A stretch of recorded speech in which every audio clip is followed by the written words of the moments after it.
Please subscribe and press the bell icon to get latest updates of নির্ঝরের স্বপ্ন। আপনারা শুনছেন কাহানি।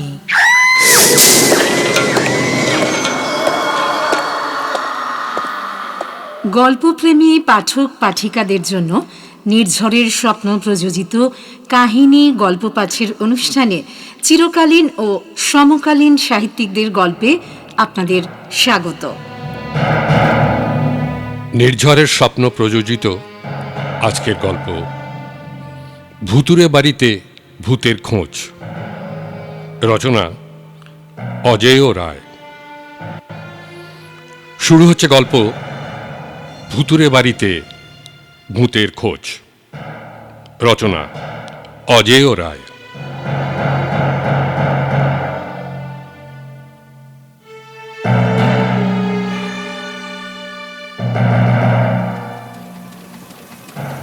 বোলপুর শহর, ভবানী প্রেস, দুপুর 2টো নাগাদ। শ্রীনিকেতন রোডের উপর ভবানী প্রেসের লম্বা একতলা ঘরখানায় খটাখট করে ছাপাখানার কাজ চলছে। ঘরের একদিকে চেয়ারে বসে নিজের লেখার প্রুফ দেখছিল দীপক। ঘরের এক কোণে কাঠের পার্টিশন ঘেরা একখানা ছোট্ট কামরা, তার দরজায় লেখা সম্পাদক বঙ্গবার্তা। দুজন ভদ্রলোক এসে প্রেসের দরজার সামনে দাঁড়ালো। দুজনেই ফুল প্যান্ট শার্ট পরা, ফিটফাট। একজন বেশ লম্বা চওড়া, ময়লা রং। দ্বিতীয় জনের রং ফর্সা, মাঝারি হাইট, ঢেউ খেলানো চুল, কাটা কাটা মুখে হাসি হাসি ভাব। দুজনেরই কাঁধে ঝুলছে একটা করে কিট ব্যাগ। দশাশয়ী লোকটির কাঁধে আবার একটা ক্যামেরা। দীপক তাদের এক নজরে দেখে বুঝল যে এরা বোলপুরের বাসিন্দা নয়।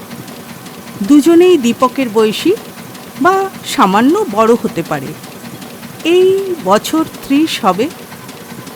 লোক দুটি এদিক ওদিক যায়।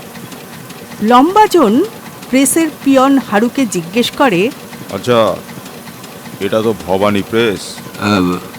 আগে হ্যাঁ। এখানেই তো সাপ্তাহিক বঙ্গবার্তা কাগজের অফিস। হ্যাঁ। আচ্ছা, কুঞ্জ বিহারী বাবু আছেন বলতে পারো? হ্যাঁ, আছেন। তা আমরা এবার দেখা করতে চাই, দরকার আছে। হারু ঢুকে যায় পার্টিশন ঘেরা কামরায়। ভবানী প্রেসের মালিক এবং বঙ্গবার্তা কাগজের সম্পাদক শ্রী কুঞ্জ বিহারী মাইতির অফিস ঘর। একটু বাদে বেরিয়ে এসে হারু ডাকল, আপনারা আসুন। লোক দুটি ঢুকে যায় সুইং ডোর ঠেলে কুঞ্জবাবুর কামরায়। দীপক আর চোখে লক্ষ্য করছিল লোক দুটিকে। কাস্টমার? প্রেসে ছাপানোর কাজে এসেছে নাকি, না বঙ্গবার্তায় কোনো খবর ছাপাতে? কুঞ্জবাবুর হেঁড়ে গলা শোনা যাচ্ছে, তবে সব কথা বোঝা যাচ্ছে না। টুকরো টুকরো কথা ভেসে আসে। নমস্কার নমস্কার। ও আচ্ছা। তা বেশ।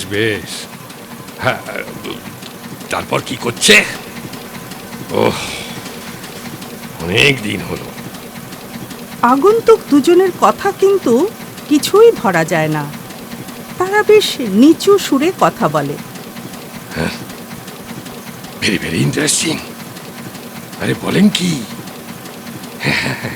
বলুন শুনি।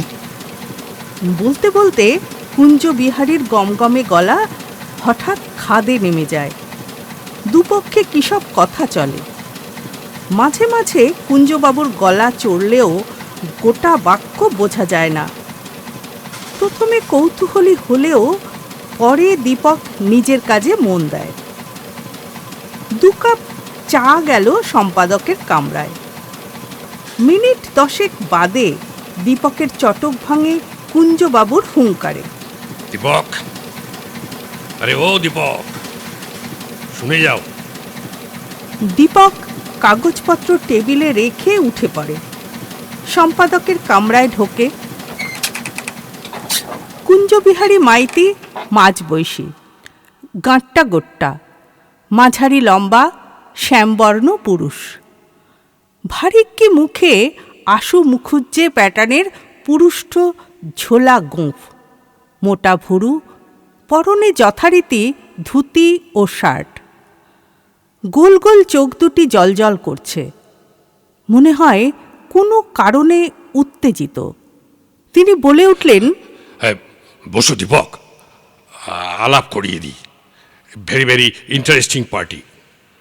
সম্পাদকের টেবিলের সামনে বসেছিল সেই দুই ভদ্রলোক। দীপক পাশের দিকে একটা চেয়ারে বসল। কুঞ্জবাবু লম্বা চওড়া লোকটিকে দেখিয়ে বললেন, ইনি হচ্ছেন গোলকপতি দাস, আর উনি, এর নাম শ্রী অলোকনাথ দত্ত, কলকাতা থেকে আসছেন। আর এ হচ্ছে দীপক রায়, বঙ্গবার্তার একজন রিপোর্টার, গ্র্যাজুয়েট, এই লাইনে ভেরি প্রমিসিং ইয়ং ম্যান। নমস্কার। নমস্কার নমস্কার। এই অলোক দত্তের কাকা বঙ্কু আমার বিশেষ পরিচিত। বঙ্কুর কাছে আমার নাম ঠিকানা জেনে নিশ্চয়ই এখানে এসেছেন। একটা দরকারে আমার হেল্প চান। ভেরি ইন্টারেস্টিং ব্যাপার। এদের একটা অদ্ভুত শখ আছে। কি শখ জানো? এদের শখ হচ্ছে ভূত খোঁজা। আরে হ্যাঁ, শখটা খুব অদ্ভুত। হ্যাঁ, কি বলো? সেই উদ্দেশ্যেই কিন্তু আগমন। বেদিয়ার এক গ্রামে একটা পোড়ো বাড়ির সন্ধান পেয়েছেন। সেটাই নাকি ভূত আছে, তাই পরখ করতে এসেছেন। গ্রামটার ডিরেকশন নিয়ে এসেছেন, কিন্তু ভেদিয়া তো জাননি আগে, তাই আমার কাছে এসেছেন ভালো করে বুঝে নিতে। কি নাম জানি বললেন গ্রামটার? নন্দনপুর। নন্দনপুর। চেনো গ্রামটা? তোমরা তো প্রচুর জায়গায় ঘোরাঘুরি করো। নন্দনপুর? ওই নামে একটা গ্রাম আছে বটে ভেদিয়ায়, অজয় নদের ধারে। তা স্টেশন থেকে হবে মাইল চারেক দূর। রাইট রাইট রাইট রাইট, নদীর ধারে, অজয় নদীর ধারে, তাই বলেছে। ওখানে একটা মস্ত বাড়ি আছে, রায়বাড়ি, পরিত্যক্ত, ফাঁকা পড়ে আছে বহুকাল। ওই অঞ্চলের জমিদারদের বাড়ি ছিল ওটা। বাড়িটা নাকি হন্টেড, ভুতুড়ে। আমি নন্দনপুর গেছি একবার, রায়বাড়ি দেখেছি দূর থেকে। বাড়িটা বিরাট, পোড়ো বাড়ি বলেই মনে হয়েছিল, তবে ভূত আছে কি না জানি না। মানে এ নিয়ে তো কাউকে জিজ্ঞেস করিনি। তা আপনারা জানলেন কি করে? আরে বলুন বলুন বলুন, এই দীপককে সব খুলে বলুন, ওর এ ব্যাপারে খুব এক্সপিরিয়েন্স। তিনি চেয়ারে পিঠ এলিয়ে দেন, মুখে স্মিত হাসি। সম্পাদকের কথাটা খচ করে কানে বাজল দীপকের।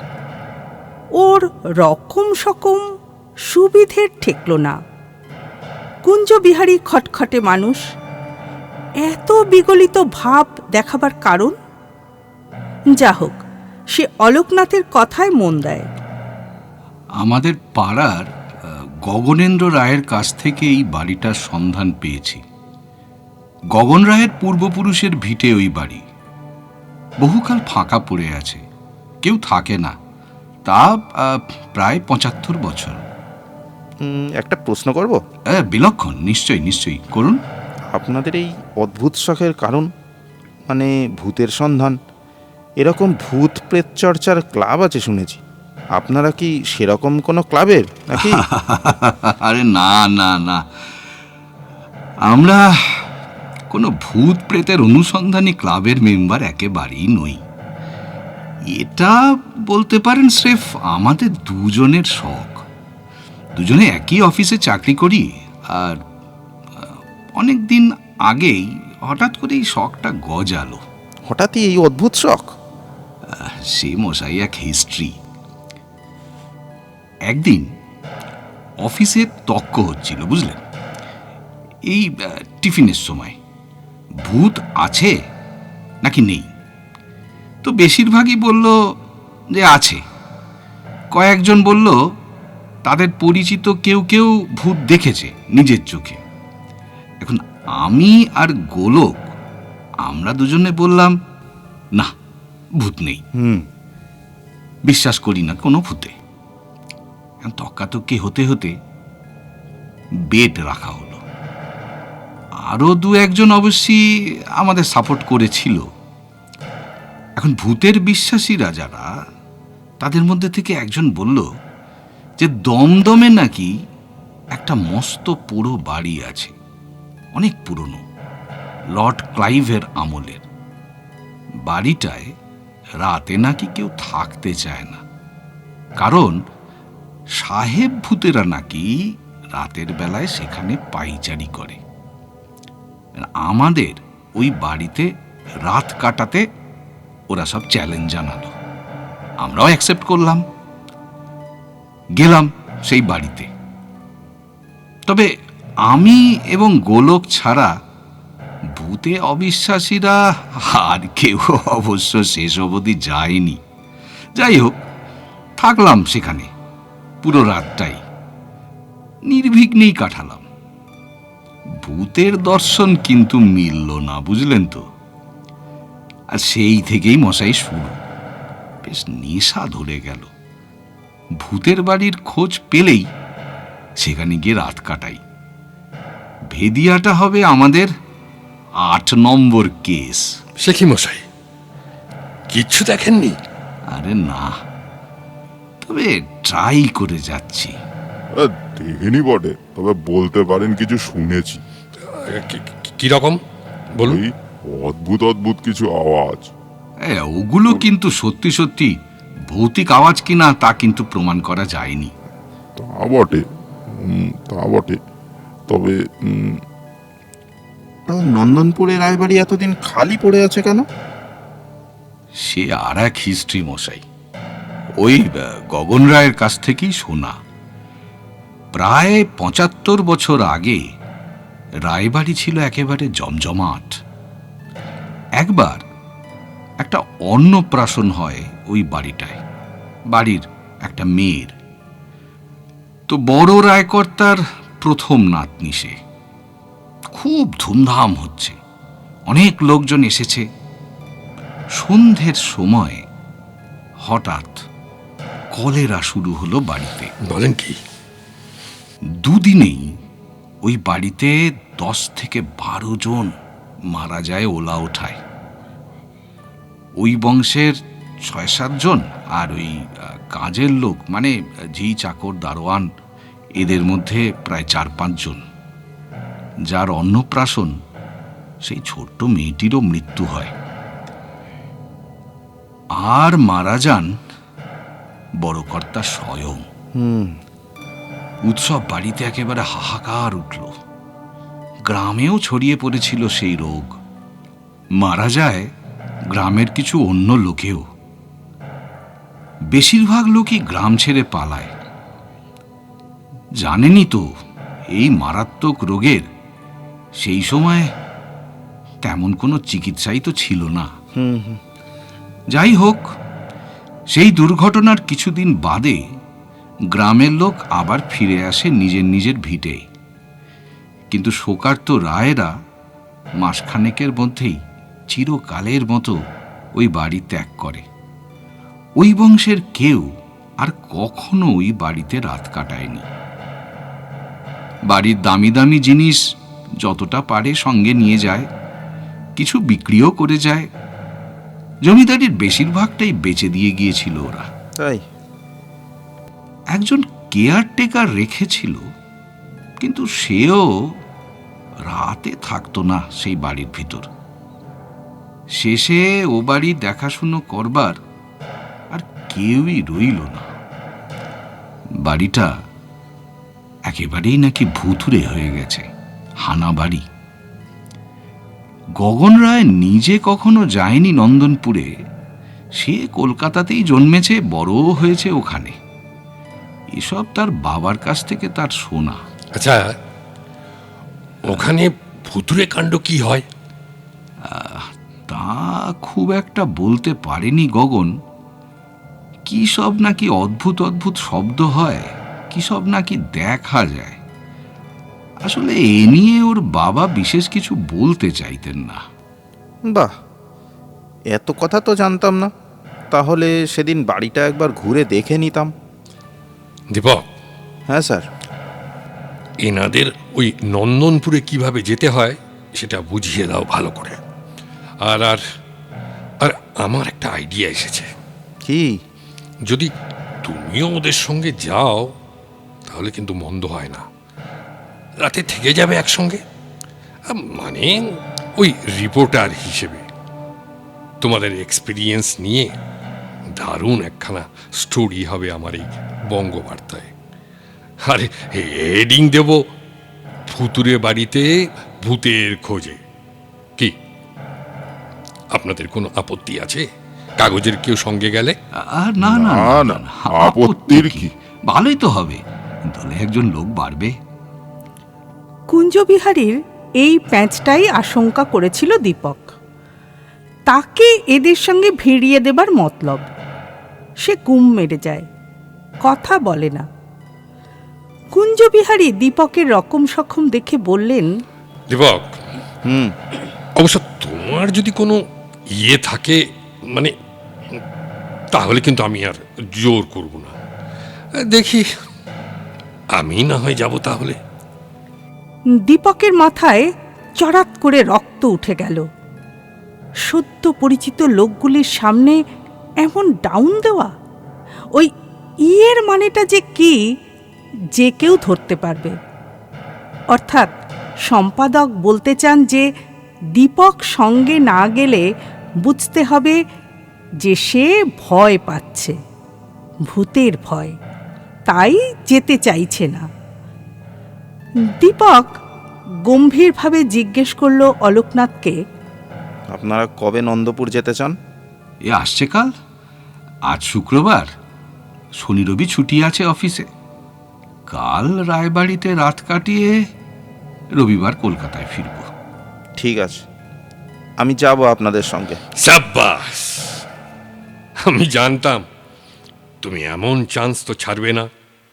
যাক, এদের সঙ্গে ওই প্রোগ্রামটা ঠিক করে নাও। আর হ্যাঁ, আপনারা আজ কোথায় থাকছেন? আমরা কোন একটা হোটেলে থাকব। অলরাইট দীপক, ওদের ওই বোলপুর নিবাসে নিয়ে যাও। আমার নাম করে ভালো একটা ঘর দিতে বলো। শনিবার সকাল 9টা নাগাদ ভেদিয়া স্টেশনে নামল 3 জন, দীপক, অলোকনাথ এবং গোলকপতি। স্টেশন থেকে নন্দনপুর যেতে 2টো সাইকেল রিক্সা ভাড়া করা হলো। একটায় গোলকপতি, অন্যটায় অলোকনাথ ও দীপক। আঁকাবাঁকা মেটো পথ ধরে যেতে যেতে রিক্সাওয়ালা জিজ্ঞেস করল দীপকদের, নন্দনপুরে কার কাছে যাবেন? শচীন কর্মকার। জবাব দেয় অলোকনাথ।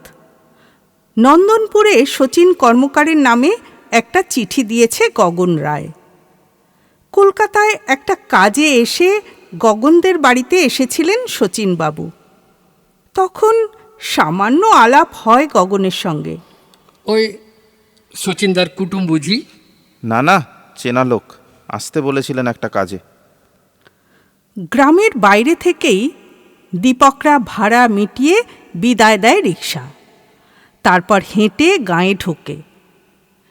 একটা বাচ্চা ছেলেকে জিজ্ঞেস করতেই একেবারে সঙ্গে করে নিয়ে চলল শচীন কর্মকারের বাড়ি। দেখতে দেখতে পথে কুচোকাঁচার দল জুটে যায় শহুরে বাবুদের পিছু পিছু। শচীন কর্মকারের বয়স 50 পেরিয়েছে। ছোটখাটো নিরীহ দর্শন মানুষ।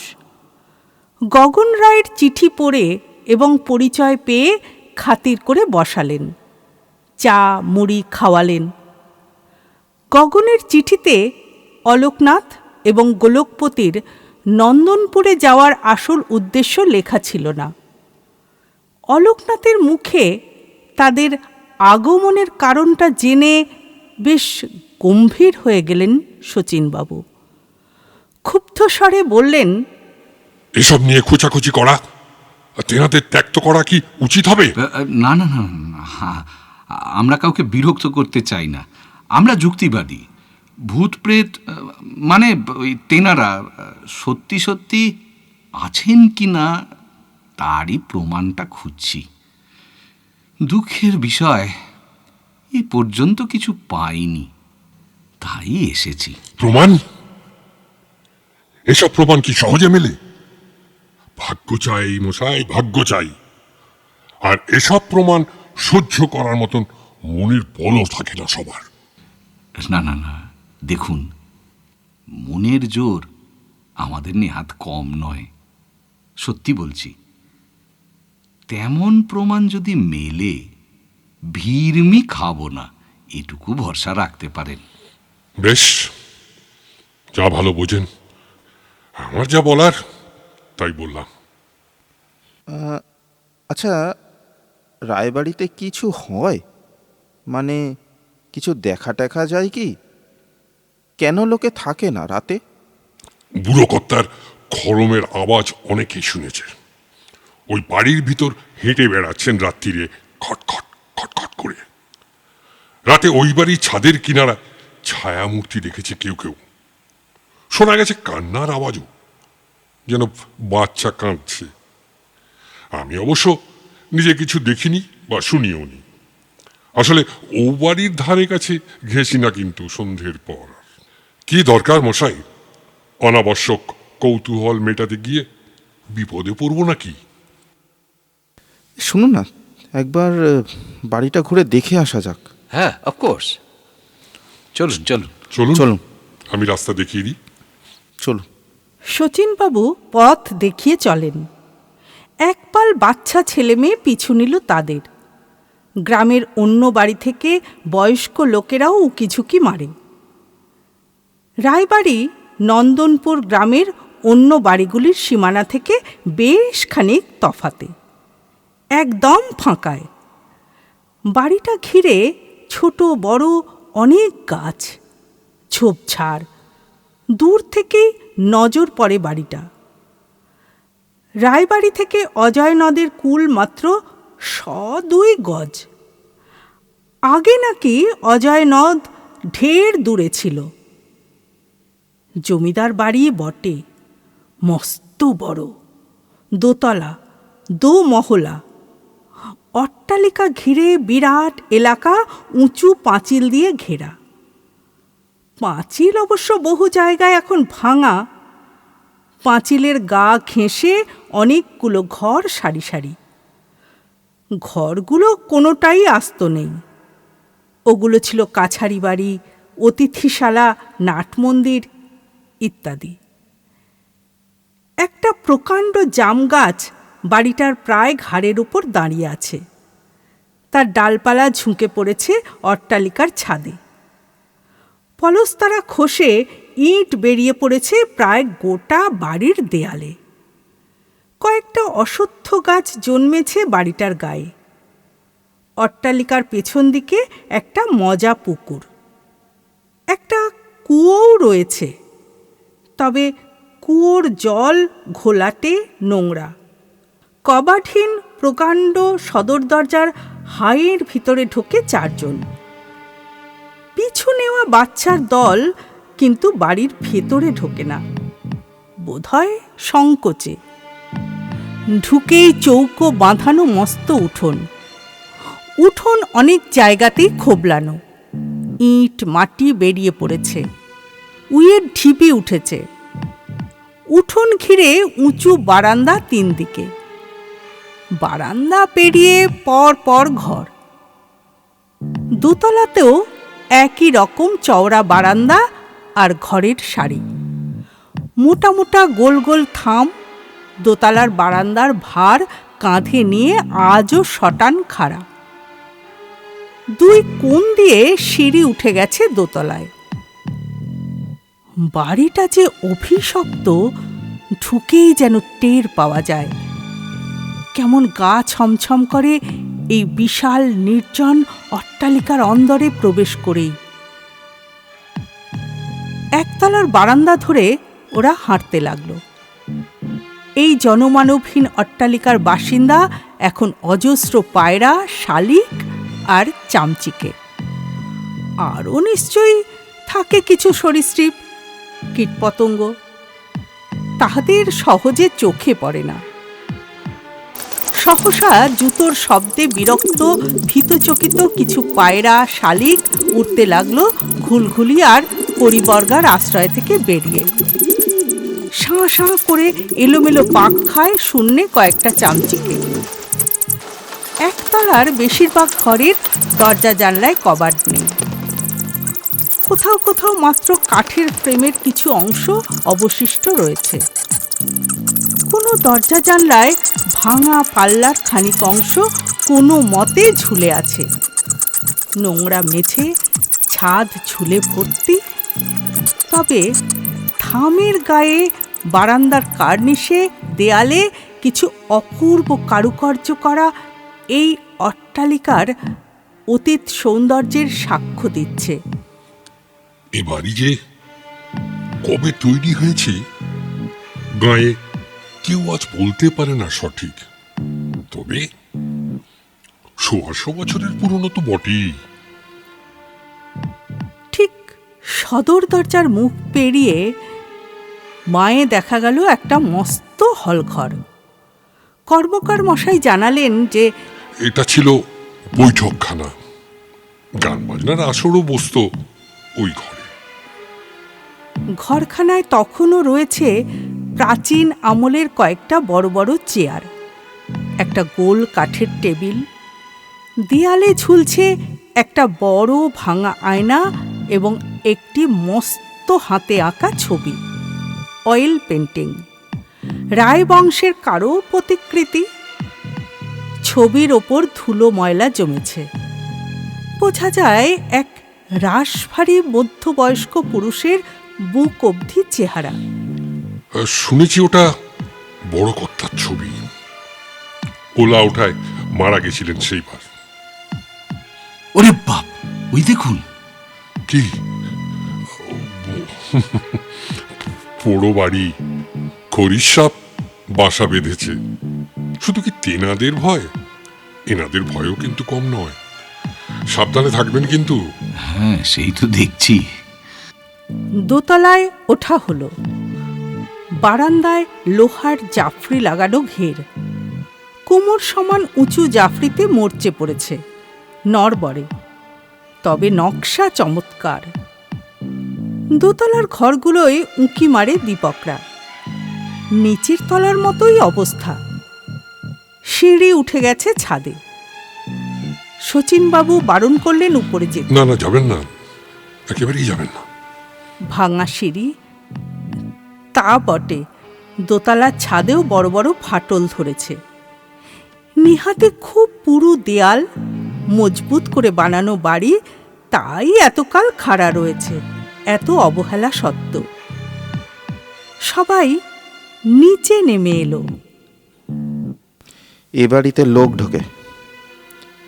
ওই দেখুন, পোড়া বিড়ির টুকরো পড়ে রয়েছে উঠোনে।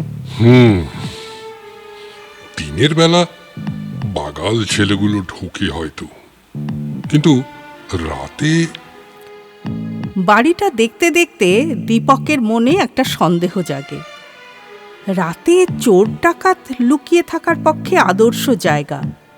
সে জিজ্ঞেস করে, আপনাদের এদিকে চুরি ডাকাতি কেমন হয়? তা হয় বই কি, চুরি ডাকাতি আজকাল কোথায় না হয়। তবে আমাদের গায়ে ডাকাতি হয়নি কিন্তু বহুকাল।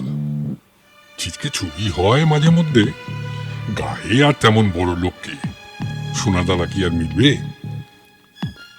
একটা সরু প্যাসেজ দিয়ে দ্বিতীয় মহলে যাবার রাস্তা। সেদিকে একবার উঁকি দিল দীপকরা। বাড়ির ওই অংশের অবস্থা আরও খারাপ, আরও জরাজীর্ণ, আরও নোংরা। দীপকরা ঠিক করলো যে প্রথম মহলেই রাত কাটাবে কাটালে রাত। হবে। কি বলো? হ্যাঁ, সেই হোক, তাই করি। ওদিকে আর গিয়ে কাজ নেই। হ্যাঁ, সেটাই। আচ্ছা, আপনারা কি সত্যি থাকবেন এখানে? মানে এই রাতে? হ্যাঁ, নিশ্চয়ই। আমার কিন্তু ভয় হচ্ছে, কিছু দুর্ঘটনা ঘটলে লোকে কিন্তু আমাকেই দুষবে। না না না, আপনাকে দোষ দেব কেন? আম, বলেন তো, লিখে দিয়ে যাব না হয়? থাক। নিচের হলঘরটায় রাতে থাকা ঠিক হলো। বড় বড় জানলার ফোকর দিয়ে ঘরখানা ভেসে যাচ্ছে দিনের আলোয়। দূরে দেখা যাচ্ছে অজয় নদের পার। একটা লোক জোগাড় করে দিতে পারেন? ঘরখানা একটু ঝাটফাট দিয়ে সাফ করে দেবে, আর ওই দুটো মাদুর বা চাটাই পেলে একটু ভালো হয়। কখনো কখনো একটু গড়িয়ে নেব আর কি। ঠিক আছে, হয়ে যাবে। আহারটা কিন্তু আমার বাড়িতেই করতে হবে। না না না না, কি দরকার? পাউরুটি আছে আমাদের সঙ্গে, গ্রামে মুড়িও পাওয়া যাবে, তাতেই হয়ে যাবে। আপনি কেন আবার শুধু শুধু? সে কি কি বলেন আপনারা? আপনারা হলেন আমাদের অতিথি, এই গগনের বন্ধু। মুড়ি খেয়ে কাটাবেন? না না না না না, তা হয় না। সামান্য দুটো অন্ন জোগাতে পারবো না? না না, সে কথা কেন, সেটা আপনার না। অসুবিধে হবে। না না, আপত্তি করবেন না। আসুন। আচ্ছা ঠিক আছে, দুপুরে আপনার কাছে খাচ্ছি।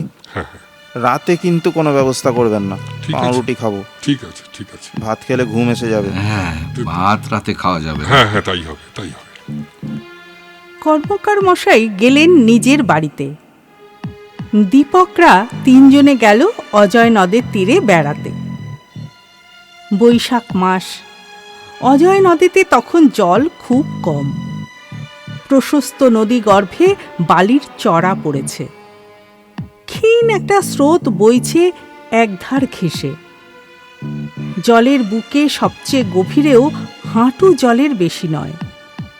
মানুষজন, গরু, মোষ দিব্যি হেঁটে পার হচ্ছে নদী। ওপারে দেখা যাচ্ছে গাছগাছালিতে ঢাকা কয়েকটি গ্রাম। বেলা 11টা নাগাদ তিনজনে গ্রামে ফেরে। শচীনবাবুর বাড়ি পৌঁছে দেখে যে রীতিমতো এক জটলা তার বাসার সামনে। শচীন কর্মকারও রয়েছেন তার মধ্যে। দীপকরা হাজির হতে ভিড়ে গুঞ্জন ওঠে। কর্মকার মশাই আহ্বান জানান দীপকদের। একটু জিরিয়ে নিন, তারপরে স্নান আহার করবেন। বাড়ির বাইরের দিকে একটা ছোট ঘরে বসেছে দীপকরা তক্তপোষে চেয়ারে। এক বৃদ্ধ এসে বসেন তাদের কাছে। বাইরের ভিড়টা তখন জানলা দরজায় উপচে পড়ছে। ইনি হলেন আমাদের মণ্ডল মশাই। শুনলাম সব। তা আপনারা কি সত্যি ওই বাড়িতে রাত কাটাবেন? আগে হ্যাঁ, সেই জন্যই তো আশা। ভিতরে না থেকেই বাড়িটার বাইরে, মানে নাট মন্দিরের সামনে চত্বরে থাকলে হয় না? আগে না, ভিতরেই যে থাকতে চাই আমরা। তা সাপ খোপেরও তো ভয় আছে, পুরো বাড়ি। তা আছে বই কি, তবে চিন্তা করবেন না, আমরা সতর্ক থাকব, লাঠিও রাখবো। আপনারা হলেন গিয়ে শহরে মানুষ, তবু অনুরোধ করছি একটিবার ভেবে দেখবেন। নিশ্চয়ই, তবে আপনি চিন্তা করবেন না, কিচ্ছু হবে না। বেশ বেশ। বৃদ্ধ উঠে গেলেন। ঘরের বাইরে দাওয়ায় তখন জোর আড্ডা বসে। জামা জুতো খুলে বসে জিরিয়ে নিতে নিতে দীপকদের কানে আসে ভয়াবহ সব ভৌতিক ঘটনার বর্ণনা। রায়বাড়ি নিয়েও গল্প হচ্ছিল। বিকেল বিকেল দীপকরা বেরিয়ে পড়ে রায়বাড়ির উদ্দেশ্যে। তাড়াতাড়ি বেরোবার কারণ, শচীনবাবুর বাসার সামনে তাদের জন্য সবসময় যে পরিমাণ ভিড় লেগে আছে সেটা গৃহকর্তার পক্ষে বিরক্তিকর হচ্ছে। গ্রামের একটা দল কিন্তু তাদের সঙ্গে সঙ্গে চলল। তাতে সব বয়সী মানুষ, শচীন কর্মকারও রয়েছেন।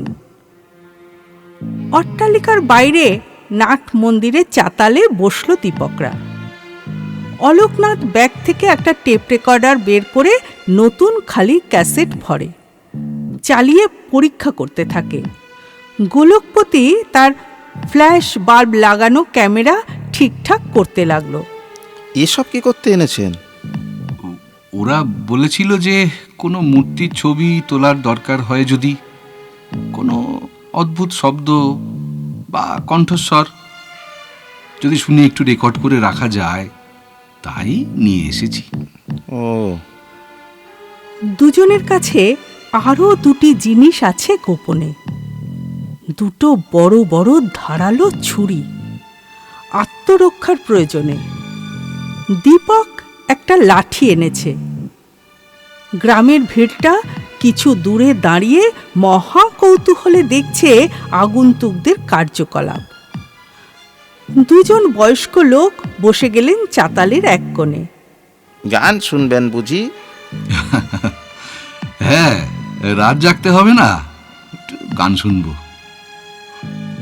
গ্রামের একটি ছেলে, মুখে সরা চাপা ছোট একটি মাটির কলসি কাঁধে হাজির হলো। তার পিছনে আরেকটি ছেলের হাতে একটা হ্যারিকেন। এ নিচে হলঘরটার কাছে রেখে এসো ভাই। কলসিতে জল ভরে এনেছো তো? ওরা ঢুকে যায় রায়বাড়ির ভিতর।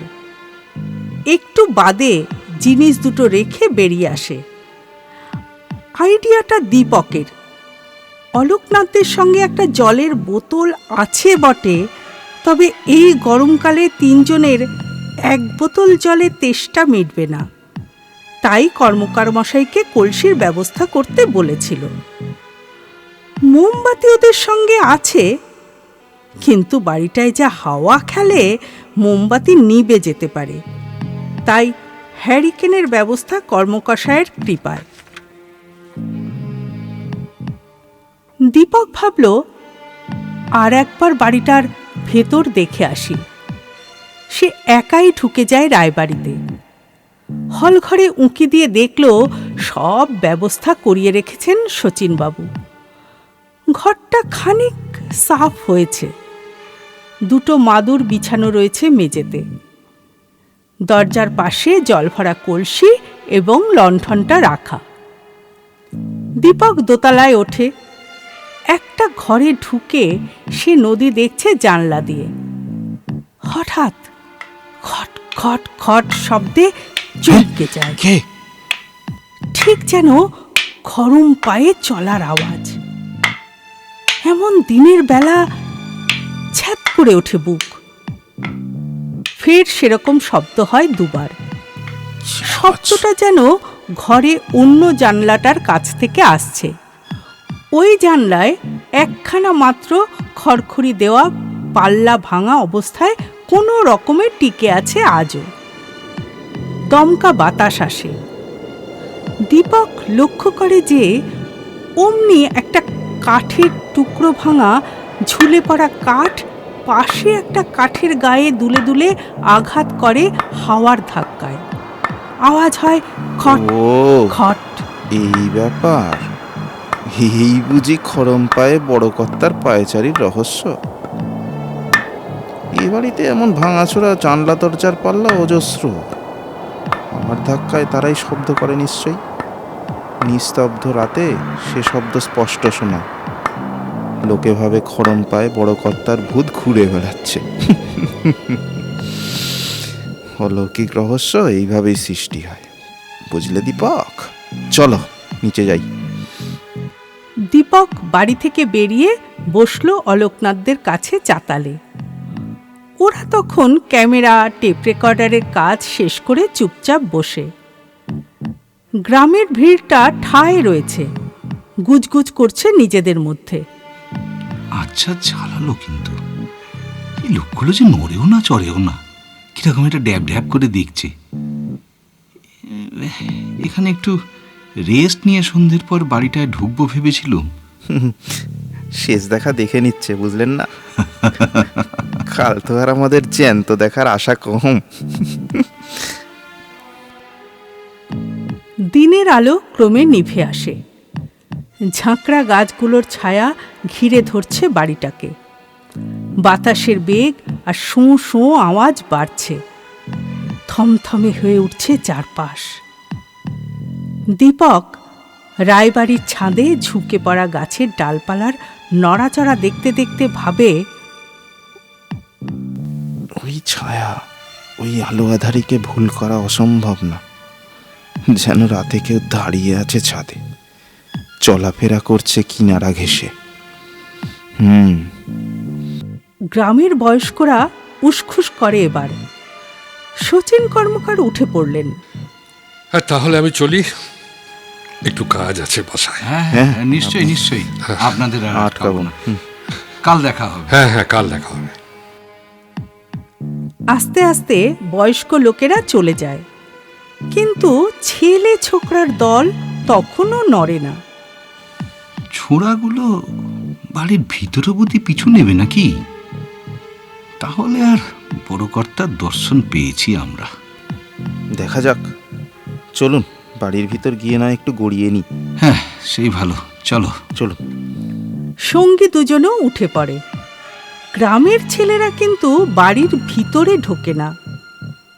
আপাতত হল ঘরে বসে না দীপকরা। ঘরের ভিতর খুব হাওয়া, তবু একটা বোটকা গন্ধ ভাসছে। ওরা বাইরে বারান্দায় খবরের কাগজ পেতে পা ছড়িয়ে বসে, থামে ঠেস দিয়ে। হঠাৎ কোত্থেকে একটি লোক এসে সামনে দাঁড়ালো। মানুষটি ছোটখাটো, রং কালো, মাঝবয়সী, পরনে খাটো ধুতি ও ফতুয়া, পা খালি, মুখে বিনয়ী লাজুক হাসি। কে? এই শুনলাম আপনারা এলেন, তাই একটু দেখতে এলাম আর কি। কি শুনলে? শুনলাম আপনারা নাকি আজ এখানে রাত কাটাবেন। তা বেশ, ওই ঘরে থাকবেন বুঝি? হ্যাঁ। ঘরে বড় কর্তার ছবিখানা দেখেছেন আপনারা? ভারী মানি লোক ছিলেন বড় কর্তা। যেমন দাপট তেমনই দাম ধ্যানও করতেন খুব। আহা, সরকার হয়ে গেল গো অমন সোনার সংসার। লোকটি নিজের মনেই বকে চলে। দীপকরা নিষ্পৃহভাবে বসে থাকে, সাড়া দেয় না। লোকটি হঠাৎ বলল, জানেন বাবু, এই বাড়িটা না আমার ভীষণ টানে। এই বাড়ির যে কত কাহিনী আমি জানি। সুযোগ পেলে বাড়িটা একবার ঘুরে দেখে নি। বড় কর্তার ছবিটা দেখি, পেন নাম জানাই। তুমি কি এখানেই থাকো, এই গায়ে? এখানেই থাকে। কি নাম তোমার? অভয়পদ, অভয়পদ হাজরা। এটা যাই, হ্যাঁ, ওই বড় কর্তার ছবিটারে একবার একটু দর্শন দিয়ে আসি। আলো কমে আসছে। অভয়পদ লঘু পায়ে ঢুকে যায় হল ঘরে। দীপকরা মুখ চাওয়াচাওয়ি করে। কত বিচিত্র মানুষ যে আছে! পাগল। আজও রায়বাড়ির প্রাচীন গৌরব নিয়ে রোমন্থন করে। খানিক বাদে ঘর থেকে বেরিয়ে ফের সামনে আসে অভয়পদ, মুখ উজ্জ্বল। বলে, সাক্ষাৎ পুরুষ সিংহ, কি দৃষ্টি, যেন বর্ষা ফলক। আপনারা নিশ্চিন্তে থাকুন, কত ভালো মানুষদের অপকার করেন না। হয়, তোমার তো খুব সাহস। সন্ধে হলে নাকি এ বাড়িতে কেউ ঢোকে না? আগে আমি চলি এখন। সে হাত জোর করে নমস্কার জানিয়ে শ্রুত করে বেরিয়ে গেল। সদর দিয়ে গেল না, গেল খিড়কি পথ দিয়ে, বাড়ির পিছন দিকে। থামের আড়ালে একটা মোমবাতি জেলে তিনজন চুপচাপ বসে থাকে বারান্দায়। কেন জানি না কথাবার্তা যাত্রা কইতে ইচ্ছে করে না। দিনের আলোর শেষ রেশটুকু মিলিয়ে যায়। মাথার উপর আকাশে ফুটে ওঠে একটি দুটি করে তারা। হালকা জ্যোৎস্নার রূপলি আভা স্পষ্ট হয়। বাড়ির পরিবেশ রীতিমতো ছমছমে হয়ে ওঠে। অদৃশ্য পায়রাগুলি ছটপট করে। অন্ধকার চিঁড়ে শূন্যে পাক খায় চামচিকেরা। চাঁদের আলো আর বাড়ির নানা অংশের ছায়া জাল বনে উঠোনে, দেয়ালের গায়ে। শোঁ শোঁ করে ধেয়ে আসা বাতাস অট্টালিকার বুকে ঝাঁপিয়ে পড়ছিল। বাড়ির অজস্র ফাটল আর ফাঁক ফুঁ করে হাওয়া ঢুকে শব্দ তোলে। মনে হয় যেন গোটা বাড়িখানা দীর্ঘশ্বাস ফেলছে ঘন ঘন। অন্ধকারের আড়াল থেকে কত বিচিত্র আওয়াজ ভেসে আসে। চ্যাঁ চ্যাঁ চ্যাঁ, তীক্ষ্ণ আওয়াজে তিনজন শিউরে ওঠে সহসা। ঠিক যেন মানব শিশুর কান্না। কোথায় আওয়াজ হচ্ছে একটা? শকুনের ছানার ডাক। আমি আগে শুনেছি, কাছেই কোথাও বাসা আছে শকুনের। আচ্ছা আচ্ছা আচ্ছা। শুধু অনেক অজানা শব্দ নয়, অনেক অদৃশ্য নড়াচড়া টের পায় তারা। স্নায়ু টানটান, সজাগ তাদের চোখ, সতর্ক কান। অস্বস্তি বাড়ে। কেবলই অনুভব করে অট্টালিকার কোণে কোণে জমাট আঁধার ফুঁড়ে কাদের চোখ যেন লক্ষ্য করছে তাদের। ওরা উঠে পড়ে। এবার হল ঘরে ঢোকে। হ্যারিকেনটা জ্বালে, মোমবাতিটাও জ্বলছে। তবে শিখাটা লাফাচ্ছে বাতাসে। যে কোনো সময় তপ করে শেষ নিঃশ্বাস ফেলবে। রাতের খাওয়া সেরে নেয় দীপকরা। পাউরুটি, মাখন আর কলা। জল খায়।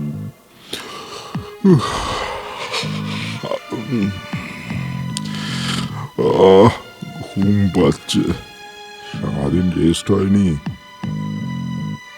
একটু ঘুমিয়ে নি, ঘন্টা খানেক বাদে ডেকে দিও। আচ্ছা, এখন ঘুমাও। তো মোটে 8টা। তেনারা তো শুনেছি মাঝরাতের আগে দেখা দেন না। আমি শুনলাম। আচ্ছা ঠিক আছে, শুয়ে নাও। ব্যাস, গোলকপতি ভোঁস ভোঁস করে ঘুমাতে লাগলো। খানিক পরে অলোকনাথও শুয়ে পড়ল গোলকপতির পাশে। সত্যি বড্ড টায়ার্ড লাগছে গো, একটু গড়িয়ে নি দীপক। হ্যাঁ ঠিক আছে।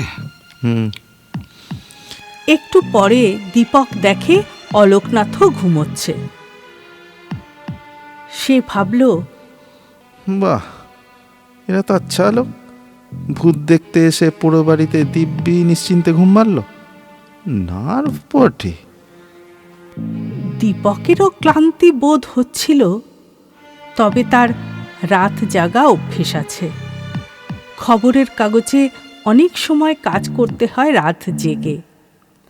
সে চেয়ারখানা টেনে নিয়ে বসল খোলা জানলার সামনে। সঙ্গে ফ্লাস্কে চা আছে। মাঝরাতে খাওয়া যাবে আর ভোরবেলা। হালকা চাঁদের আলোয় দেখা যাচ্ছে বাইরে ধুধু মাঠ, নদীর উঁচু পাড়, কালো কালো ঝোপঝাড় গাছ, ভারী রহস্যময় প্রকৃতি। আকাশে অগণিত টিপ টিপ আলো জ্বলা তারা। খট খট খট, সেই রকম কাঠে কাঠে ঠোক্কর লাগাল শব্দ দোতলায়। যেন কেউ খরম পায়ে হাঁটছে। বড়কর্তার ছবিখানার দিকে তাকালো দীপক। ঘরের স্বল্প আলোয় তার বড় বড় চোখের তীব্র দৃষ্টি যেন লক্ষ্য করছে দীপককে। গা ছমছম করে। জল তেষ্টা পাচ্ছিল। খাই। দীপক উঠে জল খেলো কলসি থেকে। বাতাসে গ্রীষ্ম দিনের গরম ভাপ আর নেই। নদীর দিক থেকে আসা হু হু হাওয়ায় চমৎকার শীতল ভাব। মোলায়েম স্পর্শ বুলিয়ে দিচ্ছে গায়ে মুখে। দীপকের ঢুলুনি আসতে থাকে। সে পা ছড়িয়ে আরাম করে বসে। দীপক চোখ মেলে চমকে খাড়া হয়ে বসল। মুখে সূর্যের আলো পড়ছে। সে চেয়ারে বসে, ঘাড়ে বেশ ব্যথা। তার মানে ভোর হয়ে গেছে, রাত কাবার। রাত শেষ। সে ঘুমিয়ে কাটিয়ে দিয়েছে গোটা রাত এই চেয়ারেই। চেয়ারেই ঘুমিয়ে কাটিয়ে দিলাম। দীপক ঘাড় ফিরিয়ে দেখে যে গোলকপতি এবং অলোকনাথ মেঝেতে মাদুরে শুয়ে অঘরে ঘুমোচ্ছে। দীপক তাড়াতাড়ি গিয়ে তাদের ঠেলা মারে। ও মশাই, উঠুন উঠুন, ভোর হয়ে গেছে, উঠুন। আরে উঠুন। সত্যি তো, এ কি ডাকেননি কেন? ডাকবো কি, আমিও ঘুমিয়ে পড়েছিলাম। তা সবাই গোলকপতি উঠতে চায় না। অলোকনাথের রাম ধাক্কা খেয়ে তার নিদ্রাসুখ খুঁজল। উঠে বসে ব্যাপারটা বুঝতে পেরে গোল গোল চোখে বলল, বুদ্ধটা মিস হয়ে গেল যে। বড় কর্তা হয়তো ঘুরে গেছেন, অতিথিরা ঘুমোচ্ছে দেখে আর ডিস্টার্ব করেননি। যাকে অলোক, চা দে, দেখি ফ্লাস্কটা কই। কিন্তু ফ্লাস্ক ফ্লাস্ক? কই? ফ্লাস্ক কই? কোথায়? তারপরে আবিষ্কার হলো যে শুধু ফ্লাস্কটা নয়, তাদের ক্যামেরা, টেপ রেকর্ডারও নেই। টেপটা কোথায় গেল? মেঝেতে তাদের পাশেই রাখা ছিল। সব হাওয়া। জিনিসপত্র কোথায় সব? আমার ঘড়ি, আমার ঘড়ি কই? দেখা গেল বাকি দুজনেরও রিস্ট ওয়াচ নেই হাতে। আরে আমাদেরটাও? কে সরালো? তিনজনে বেরোয় তাড়াতাড়ি। চলো চলো। খুঁজে খুঁজে দেখো কি ব্যাপার, এ কি? আঁতিপাতি করে খুঁজতে থাকে গোটা বাড়ি। না, কোথাও নেই তাদের জিনিস। বাড়ি যথারীতি জনমানবহীন। তারা বেরোয় সদর দিয়ে। ভাঙা পাঁচিলের কাছে এক দল গ্রামের লোক জড়ো হয়েছে সেই ভোরে। বোধহয় আগন্তুকদের খোঁজে বাড়িটায় ঢুকবে কিনা প্ল্যান করছিল। দীপকদের দেখে ছুটে আসে। দীপকরা তাদের দিকে দিকপাত না করে হন্তদন্ত হয়ে খুঁজতে থাকে, তিনজন তিন দিকে। একটু পরেই দীপকের ডাক শোনা যায়। ও গোলক বাবু, ও অলোক বাবু, হ্যাঁ এদিকে আসুন, এদিকে আসুন শিগগির। আসি দাঁড়ান। গোলকপতি এবং অলোকনাথ ডাক লক্ষ্য করে ছোটে। তাদের পিছু নেয় গাঁয়ের লোক। বাড়ির খিড়কি দরজা থেকে সামান্য দূরে একটা দৃশ্য দেখে থমকে যায় সবাই। সেই অভয়পদ মাটিতে পড়ে আছে। অভয়পদ না? একদম বেহুশ। হ্যাঁ। তার কাছে উবু হয়ে বসে দীপক একটা চটের থলি থেকে বের করছে ক্যামেরা, টেপ রেকর্ডার ও ফ্লাক্সটা রয়েছে তাদের পাশে। কি মাটিতে। আমাদের জিনিসপত্রগুলো? মানে অভয়পদ? জানি না, তবে মনে হচ্ছে এরই কীর্তি। আরে ঘেটু। ঘেটু? কে? কয়েকজন গাঁয়ের লোক অভয়পদকে দেখে অবাক হয়ে বলে ওঠে। অভয়পদর মুখে চোখে খানিকক্ষণ জলের ঝাপটা দেবার পর সে চোখ মেলে। ফ্যালফ্যালে চাউনি বসানো হয় তাকে। হঠাৎ সে একটা চিৎকার করে উঠে ছুটে পালাতে যায়। গাঁয়ের লোকেরা আমি কিছু নেইনি। তাকে জাপটে ধরে। অভয়পদ বিকৃত কণ্ঠে হাউমাউ করতে থাকে। তাকে তখন নিয়ে যাওয়া হয় গ্রামের ভিতর। সে খানিক ধাতস্থ হলে ঘটনাটা জানা যায় একটু একটু করে। পরের সংখ্যা বঙ্গবার্তায় প্রকাশিত দীপকের রিপোর্ট থেকে কিছু কিছু অংশ তুলে দিচ্ছি। পাঠক বুঝতে পারবেন আসল ব্যাপারটা কি ঘটেছিল। অভয়পদর বাড়ি মোটেই নন্দনপুর নয়, সে থাকে অজয় নদের ওপারে। ও একজন দাগী চোর। অভয়পদ ওর আসল নাম নয়, ওর আসল নাম বংশীবদন, তবে ও ঘেঁটু নামেই পরিচিত। সেদিন ঘেঁটু নন্দনপুর গিয়েছিল একটা দরকারে। তখন আমাদের তিনজনকে দেখে, শোনে আমাদের উদ্দেশ্য, ভিড়ের মধ্যে লুকিয়ে নজর করে আমাদের দামি ক্যামেরা, টেপ রেকর্ডার, ঘড়ি সব। অমনি মতলব খেলে যায় ওর মাথায়। তখনই চলে যায় পাশের গ্রামে তার এক স্যাঙ্গাতের বাসায়, সেখান থেকে জোগাড় করে ঘুমের ওষুধ, তারপর আসে ফিরে। সুযোগ মতো অন্যদের চোখ এড়িয়ে রায়বাড়িতে ঢুকে একা আলাপ জমায় আমাদের সঙ্গে। বড় কর্তার ছবি দেখার ছল করে হলঘরে ঢুকে সে কলসিতে আমাদের খাবার জলে মিশিয়ে দিয়েছিল ঘুমের ওষুধ। ওই জল খেয়েই আমরা গভীর ঘুমে আচ্ছন্ন হয়ে পড়ি। ঘেঁটু লুকিয়েছিল কাছেই, বাইরে একটা গাছে চড়ে নজর রেখেছিল হলঘরের ভিতর। আমরা ঘুমিয়ে পড়তে সে খিড়কি দিয়ে ঢোকে, আমাদের ক্যামেরা ইত্যাদি দামি জিনিস হস্তগত করে। ঘেঁটু খিড়কি দিয়ে বেরিয়ে যখন পালাচ্ছে, হঠাৎ নাকি দুহাত মেলে তার পথ আগলে দাঁড়ায় মিশকালো এক বিশাল ছায়ামূর্তি। চাপা রক্তহীন করা গলায় সে হুঙ্কার দেয়, এই বেটা, ঘেঁটু কাঠ হয়ে যায় ভয়ে। রায়বাড়িতে চুরি করে পালাবি? কি ভেবেছিস? সেদিন কেন? আর চুরি করবো না। ভৈরব সর্দার কি নেই? কি রে ভগবান, শয়তান! করবো নি।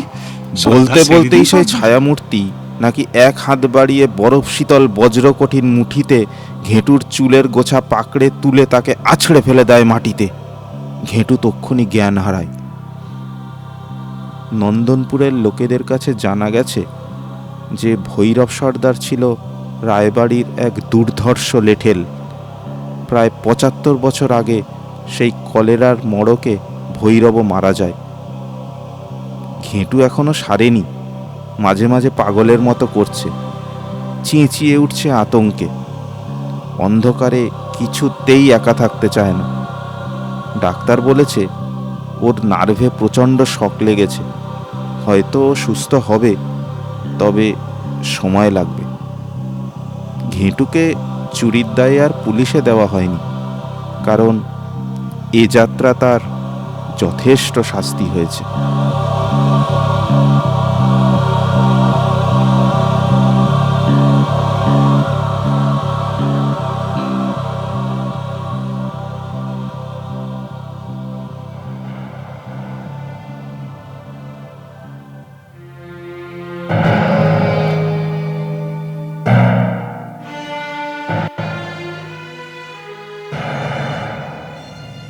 গল্প পাঠের আসরে শুনছিলেন আজকের গল্প অজেয় রায় রচিত ভুতুরে বাড়িতে ভূতের খোঁজ।